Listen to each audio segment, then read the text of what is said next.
Now, Imran Khan is in a very dire situation.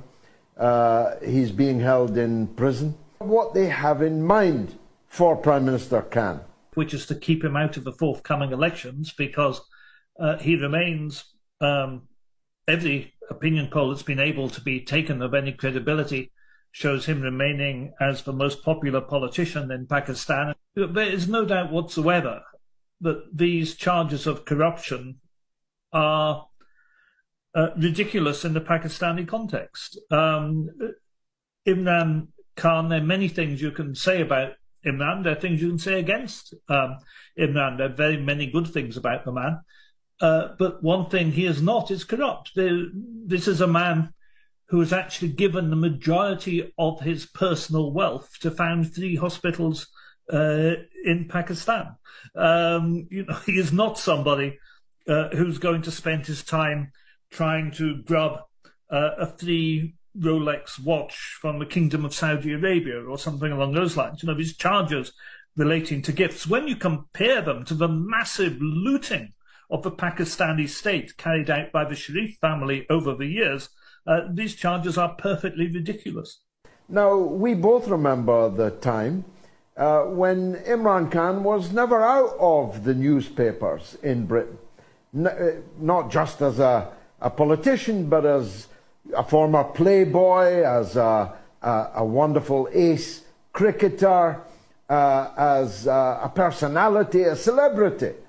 And yet here he is now in prison on trumped-up charges. The United States had given to getting rid of Imran Khan. And of course we have to remember why. He not only campaigned against drone operations in Pakistan, he stopped drone operations in Pakistan, and he stopped American military operating out of Pakistan.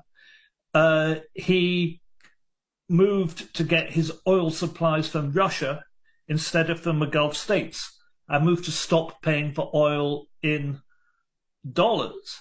He refused to back motions at the United Nations supporting the United States position on Ukraine. So, here you have this person who had a very strong international profile, as you say, and a high degree of international credibility, while a person widely appreciated and looked up to in the developing world, who was seen as a threat to the United States, and they've managed to get rid of him. And that requires maximum suppression. And of course, in a way, this is meant to be an example to other leaders, that if you don't jump when the United States says jump, when the United States insisted in public that Pakistan vote for a motion condemning Russian action in Ukraine, Imran Khan replied saying, "Are we slaves? Are we slaves?"